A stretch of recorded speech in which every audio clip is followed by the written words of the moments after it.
Hello guys, how are you? Hope you all are doing well, and today's video is gonna be about how to download official Windows 11 from Microsoft website, so let's get right into the video.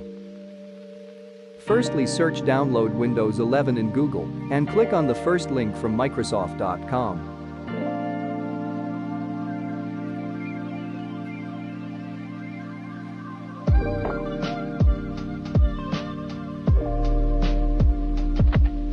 Now under Download Windows 11 Disk Image ISO, select Windows 11 Multi-Edition ISO and click on Download button. Now select English language, then click on Confirm button.